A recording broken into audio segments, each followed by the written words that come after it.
السلام علیکم نحمد و نصلی علی رسول الکریم اما بعد۔ تختی نمبر 19 مد کے قاعدے۔ آج ہم پڑھیں گے نورانی قاعدے میں تختی نمبر 19 مد کے قاعدے۔ مد کہتے ہیں کھینچنے کو، لمبا کرنا، دراز کرنا، کھینچنا۔ مد کے معنی لمبا کرنا، کھینچنا، دراز کرنا۔ حروف مدہ کے بعد حمزہ اسی کلمے میں ہو تو مد متصل یعنی مد واجب بامعنی اہم ہوگا۔ حروف مدہ کے بعد اگر حمزہ اسی کلمے میں ہے تو ہمیں 3-4 الف کے برابر کھینچنا ضروری ہوگا۔ دوسرا، حروف مدہ کے بعد اگر حمزہ دوسرے کلمے میں ہو تو مد منفصل ہوگا یعنی کہ مد جائز ہوگا۔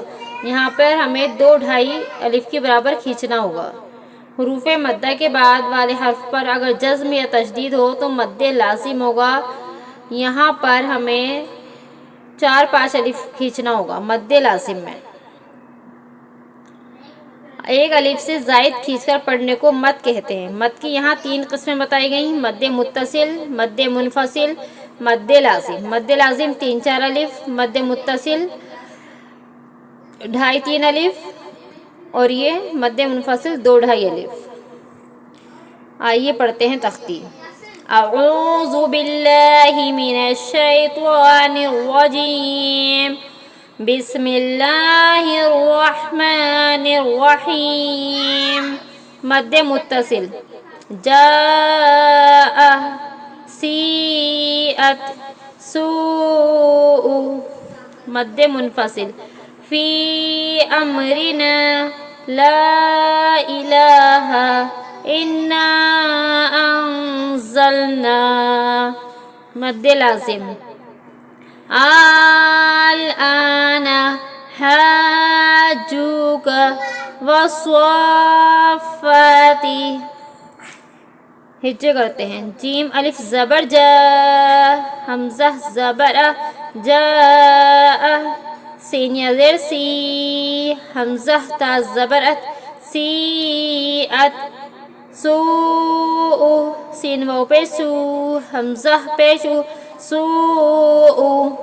فی امرنا، فا یا زیر فی، حمزہ میم زبر ام، فی ام، را زیر ری، فی امری، نون الف زبر نا، فی امرنا، لا الہ، لام الف زبر لا، حمزہ زیری، لا ای، لام کھڑا زبر لا، لا الہ، ہا زبر ہا، لا الہ انا انزلنا، حمزہ نون زیر ان، نون الف زبر نا، انا، حمزہ نون زبر ان، زالام زبر زل، انزل، نون الف زبر نا، انزلنا، انا انزلنا۔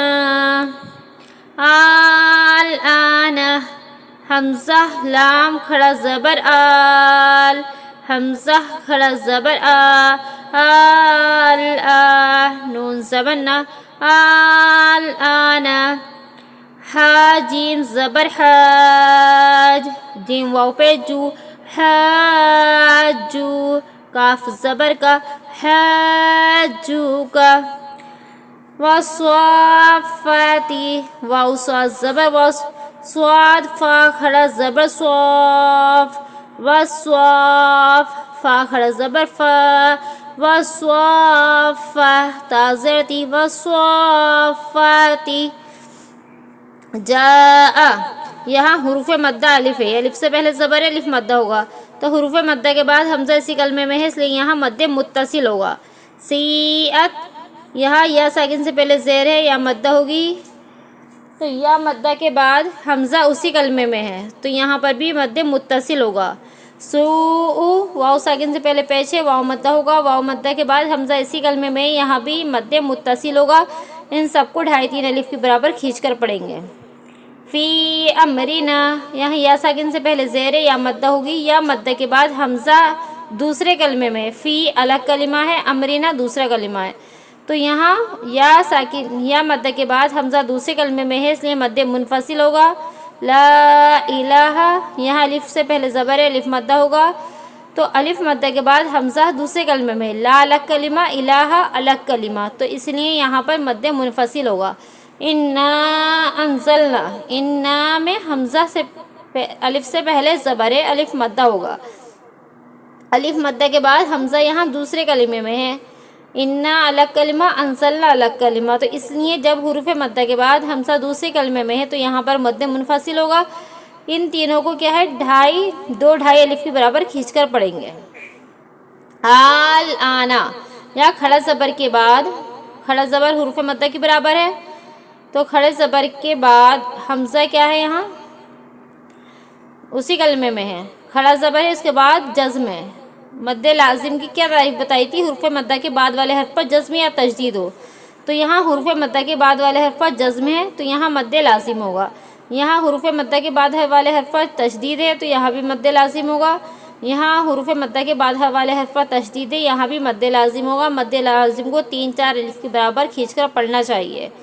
آئیے تختی کو ایک بار پھر پڑھ لیتے ہیں۔ جاء، سیئت، سوء، فی امرنا، لا الہ، انا انزلنا، الآن حاجوک، والصافات۔ یہ ہماری تختی نمبر 19 مکمل ہو گئی۔